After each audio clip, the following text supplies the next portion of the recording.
Kala iblis ceritakan rahasianya kepada Rasulullah. Hadis ini diriwayatkan dari Muaz bin Jabal radhiyallahu anhu.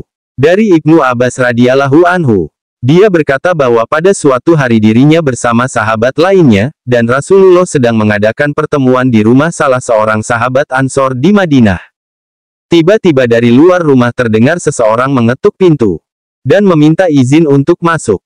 Iblis, wahai penghuni rumah, apakah kalian mengizinkan aku masuk, karena kalian membutuhkan aku? Rasulullah Shallallahu Alaihi Wasallam bertanya kepada para sahabat, apakah kalian tahu siapa yang berseru itu? Para sahabat, tentu Allah dan Rasul-Nya yang lebih tahu. Dia adalah iblis yang terkutuk. Semoga Allah senantiasa melaknatnya. Umar bin Khattab radhiyallahu anhu, wahai Rasulullah, apakah engkau mengizinkan aku membunuhnya? Bersabarlah wahai Umar. Apakah engkau tidak tahu bahwa dia termasuk yang tertunda kematiannya sampai waktu yang ditentukan, hari kiamat? Rasulullah Shallallahu Alaihi Wasallam melanjutkan perkataannya. Beliau meminta kepada sahabat agar mendengarkan dan memahami ucapan yang disampaikan iblis. Setelah pintu dibuka, masuklah iblis di tengah-tengah majelis tersebut. Rupa iblis terlihat sangat mengerikan. Dia adalah sosok tua dengan mata buta sebelah serta memiliki janggut sebanyak 7 helai dan menyerupai rambut kuda. Kedua kelopak matanya terbelah dan memanjang ke atas. Kepalanya seperti kepala gajah yang sangat besar. Gigi taringnya memanjang keluar seperti taring babi. Dan kedua bibirnya seperti bibir macan. Iblis. Assalamu alaika ya Muhammad, salam untukmu wahai Muhammad. Assalamu alaikum ya jama'atal muslimin. Salam untuk kalian semua wahai golongan muslimin. Rasulullah Shallallahu Alaihi Wasallam. Assalamu lillahi ya'ala, ingin keselamatan hanya milik Allah Subhanahu wa Ta'ala. Wahai makhluk terlaknat, aku mengetahui engkau punya keperluan terhadap kami. Apa keperluanmu itu wahai iblis? Wahai Muhammad, aku datang ke sini bukan atas kemauanku, namun karena terpaksa.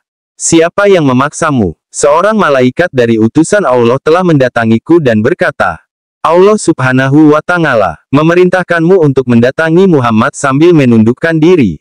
Beritahu Muhammad tentang caramu dalam menggoda manusia. Jawablah dengan jujur semua pertanyaannya. Demi kebesaran Allah, andai kau berdusta satu kali saja, maka Allah akan jadikan dirimu debu yang ditiup angin. Oleh karena itu aku sekarang mendatangimu. Tanyalah apa yang hendak kau tanyakan. Jika aku berdusta, aku akan dicaci oleh setiap musuhku. Tidak ada sesuatu pun yang paling besar menimpaku daripada cacian musuh. Orang yang dibenci iblis. Rasulullah Shallallahu Alaihi Wasallam lalu bertanya kepada iblis, kalau kau benar jujur, siapakah manusia yang paling kau benci? Iblis segera menjawab, kamu dan orang sepertimu adalah makhluk Allah yang paling aku benci. Siapa selanjutnya? Pemuda yang bertakwa yang memberikan dirinya mengabdi kepada Allah Subhanahu wa Ta'ala. Lalu siapa lagi? Orang alim dan wara, loyal. Lalu siapa lagi? Orang yang selalu bersuci. Siapa lagi? Seorang fakir yang sabar dan tak pernah mengeluhkan kesulitannya kepada orang lain. Apa tanda kesabarannya? Wahai Muhammad, jika ia tidak mengeluhkan kesulitannya kepada orang lain selama 3 hari, Allah akan memberi pahala orang-orang yang sabar. Selanjutnya apa? Orang kaya yang bersyukur. Apa tanda kesyukurannya? Ia mengambil kekayaannya dari tempatnya, dan mengeluarkannya juga dari tempatnya. Orang seperti apa Abu Bakar menurutmu? Ia tidak pernah menurutiku di masa jahiliyah, apalagi dalam Islam. Umar bin Khattab, demi Allah setiap berjumpa dengannya aku pasti kabur. Utsman bin Affan, aku malu kepada orang yang malaikat pun malu kepadanya. Ali bin Abi Thalib, aku berharap darinya agar kepalaku selamat. Dan berharap ia melepaskanku dan aku melepaskannya.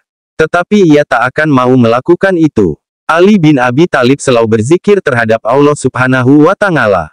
Amalan yang dapat menyakiti iblis. Apa yang kau rasakan jika melihat seseorang dari umatku yang hendak salat? Aku merasa panas dingin dan gemetar. Kenapa? Sebab, setiap seorang hamba bersujud 1 kali kepada Allah, Allah mengangkatnya 1 derajat. Jika seorang umatku berpuasa, tubuhku terasa terikat hingga ia berbuka. Jika ia berhaji, aku seperti orang gila. Jika ia membaca Al-Quran, aku merasa meleleh laksana timah di atas api. Jika ia bersedekah, Itu sama saja orang tersebut membelah tubuhku dengan gergaji. Mengapa bisa begitu? Sebab dalam sedekah ada 4 keuntungan baginya. Yaitu keberkahan dalam hartanya, hidupnya disukai. Sedekah itu kelak akan menjadi hijab antara dirinya dengan api neraka. Dan segala macam musibah akan terhalau dari dirinya. Apa yang dapat mematahkan pinggangmu? Suara kuda perang di jalan Allah.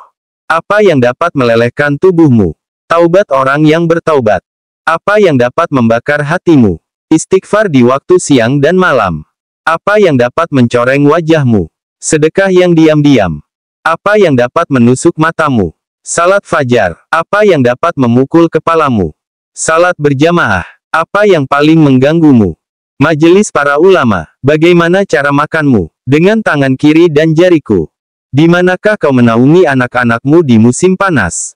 Di bawah kuku manusia. Manusia yang menjadi teman iblis. Nabi lalu bertanya, siapa temanmu wahai iblis? Pemakan riba.